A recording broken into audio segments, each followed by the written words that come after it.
Big பாஸ்ல உள்ள நடக்கிற நிகழ்வுகள் வந்து அது யதார்த்தமான நிகழ்வா, இல்லை கிரியேட் பண்ண நிகழ்வா, இல்லை அதுக்கு ஒரு ஸ்கிரிப்ட் ரெடி பண்ணி அந்த ஸ்கிரிப்டின் படி உள்ள நடக்கிறாங்களா, இது பலது இருக்கு. இப்போ நம்ம டிவியில் சீரியல் பார்க்குறோம், வெப் சீரிஸ் பார்க்குறோம், அந்த மாதிரி தான் நீங்கள் பிக் பாஸை பார்க்கணும், மக்கள்னு சொல்கிறேன். ஏன்னா அங்கே உள்ள நீங்கள் யதார்த்தம் உண்மையாக இருக்காங்க அப்படி இருக்காங்க நினைக்கூடாது. அது ஒரு ட்ராமா நினச்சி நீங்கள் பார்க்கணும். நீங்கள் ரொம்ப இன்றைக்கி பார்த்து எமோஷன் ஆகிட்டு, இப்போ வெப் சீரியலில் வந்து ஒருத்தன் வந்து ஒரு பொண்ணு வந்து ஒருத்தன் கொலை பண்ணுது, அதை எப்படி பார்க்குறோம்? அது சினிமாவை பார்த்துறோம், வெப் சீரிஸை பார்க்குறோம், ஒரு சீரியலை பார்த்துறோம், ஒரு கற்பனை கதாபாத்திரம் பார்க்குறோம்ல. என்னை பொறுத்த வரைக்கும் பிக் பாஸ் அப்படிங்கிறத நீங்கள் ரொம்ப போட்டு அதில் போட்டு மக்கள்லாம் போயிட்டு உண்மையிலே அப்படி இருக்காங்களா நீங்கள் நினைக்காதீங்க. அவங்க வந்து டிஆர்பி அதிகமாக இருக்கும், அந்த ஷோ சக்ஸஸ் ஆகிறதுக்கும் சில இதெல்லாம் பிளேலாம் பண்ணுவாங்க. நம்ம மக்கள் வந்து போயிட்டு அதெல்லாம் நம்பக்கூடாங்கிற என்னோட இது. அப்படியே அப்படி யதார்த்தமாக இருந்தால் கூட ஒரு ஸ்டேஜ் வரைக்கும் தான் அனுமதிக்கணும். அங்கே உள்ளது இப்போ இருக்கிறவர் நம்ம சினிமா துறையை சேர்ந்த பிரபல ஹீரோ விஜய் சேதுபதி. விஜய் சேதுபதி அப்படிங்கிறது இன்னைக்கு ஒரு முக்கியமான ஹீரோ சமூகத்தில், திரையுலகில். அப்போ அவர் இருக்கும்போது எப்படி கமல்ஹாசன் இருந்தாரோ அதுக்கப்புறம் இன்னைக்கு விஜய் சேதுபதி கூட இருக்கார். அப்போ அவருக்கு சமூக பொறுப்பு இருக்கு. நீங்கள் விஜய் சேதுபதி வந்து படத்தில் என்ன வேணால் கரெக்டாக நடக்கலாம். நீங்கள் கொலாராக நடிக்கலாம், போலீஸ்காரனாக நடிக்கலாம், லவ்வராக நடிக்கலாம், என்ன என்ன கரெக்டாக நடிக்கலாம்.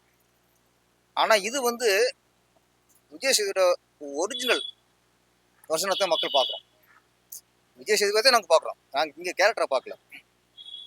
அப்போ நீங்கள் அங்கே உங்களுக்கு விஜய் சேதுபதிக்கு அது பொறுப்பு இருக்குது. நீங்கள் படத்தை நடிக்கிறது என்ன கரெக்டாக நடிக்கலாம்னு சொல்ல முடியாது. திரு நடிக்காதிய, கொலாறு நடிக்காதிய, அது சொல்ல மாட்டோம். அதுவும் நீங்கள் ஒரு நடிகர் வந்து என்ன கரெக்டாக நடிக்கலாம்.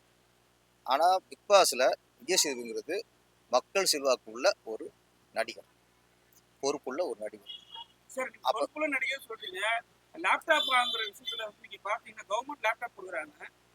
அதுல வந்து சினிமா நிகழ்வுக்கு என்ன சம்பந்தம்? ஏன் அவங்க அங்க போறாங்க?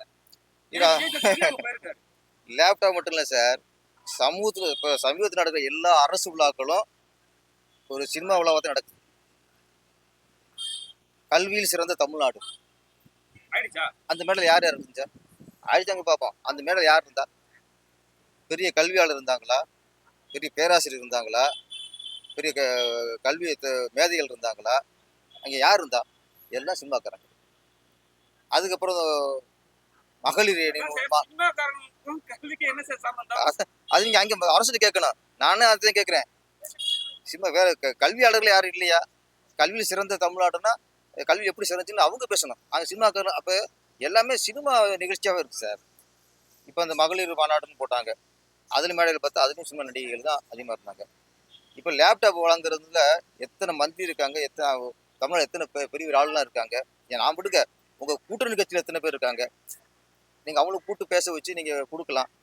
நீங்கள் எல்லா அரசு விழாக்களும் இன்னைக்கு சினிமா விழாக்களாக மாறிக்கிட்டு இருக்கு. அது ஏன்? ஆனால் சினிமாவுக்கு நல்லது பண்ண மாட்டேங்குது. ஒரு படம் சின்ன படம் ரிலீஸ் ஆக முடியல, தியேட்டர் கிடைக்க மாட்டேங்குது. சினிமாவில் 1000 பிரச்சனை இருக்குது, பிடிச்சிருக்கு 1000 பிரச்சனை இருக்குது. ஒரு படத்தை எடுத்து ரிலீஸ் பண்ணுறதுக்கு அவ்வளோ பிரச்சனை இருக்குது. இதுலலாம் உங்களுக்கு சினிமாவில் அக்கறை இருக்க மாட்டேங்குது. உங்கள் விழாக்களுக்கு மட்டும் சினிமாக்கள் தேவை. சினிமாக்கா என்ன வேறு என்ன நீங்கள் ஹெல்ப் பண்ணிங்க? எங்களுக்கு என்ன ஹெல்ப் பண்ணிங்க? சிறிய படம் எத்தனை தவிக்குது, அதை சீரமைக்கிறீங்களா?